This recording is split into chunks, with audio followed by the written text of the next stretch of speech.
This is my guide on how to hit level cap really comfortably and easily.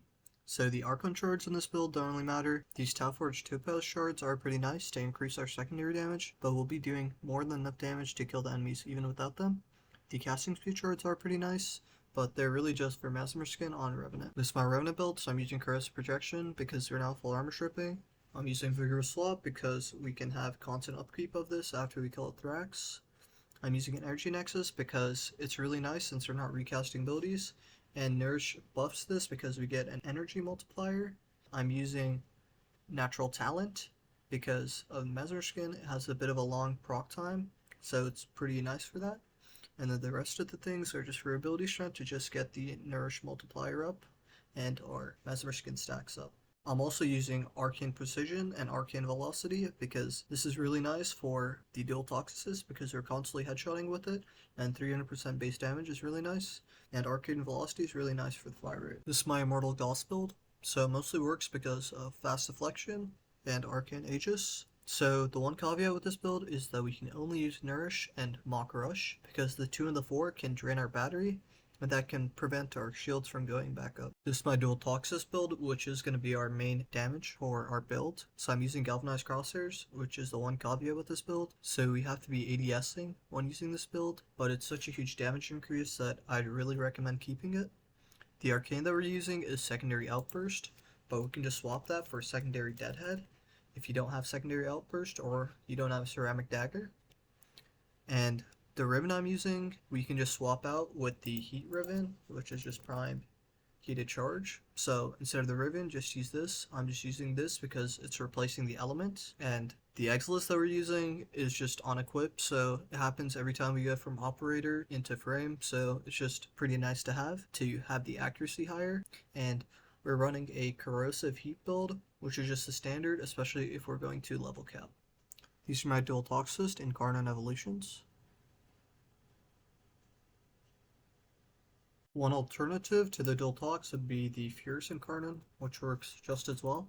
So if you don't have the dual Tox, this could be another option that you could use. My Ceramic Dagger build, so we're just focusing on initial combo, which you mainly get through Covert Lethality and Corrupt Charge.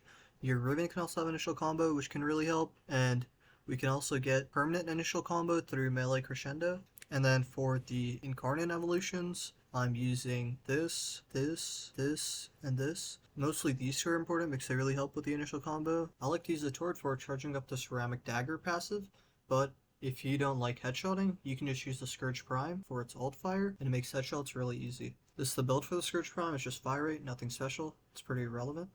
The focus skill you want to be using for a mode like Void Cascade is Materai, and the most important abilities in Materai are Phoenix Talons, Power Transfer, Void Strike, Chain Slaying, Slaying Strength, Contamination Wave, and Distilled Contamination.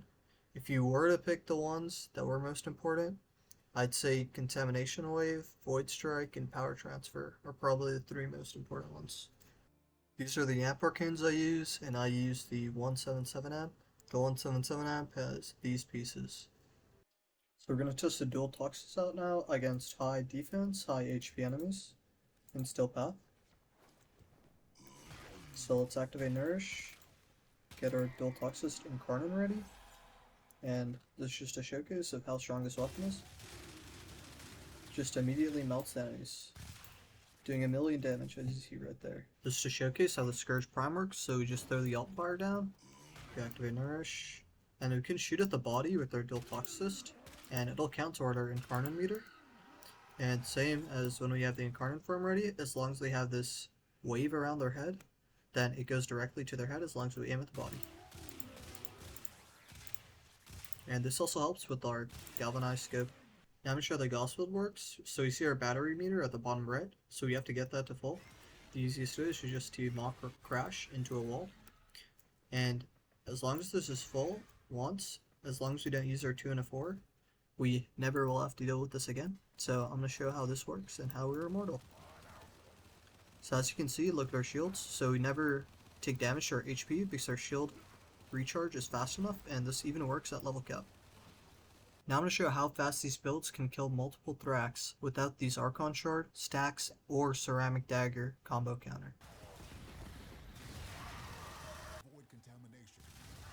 I hope you guys found this guide helpful. I've used it to solo level cap multiple times, so if you guys have any recommendations or any concerns, please leave them in the comments.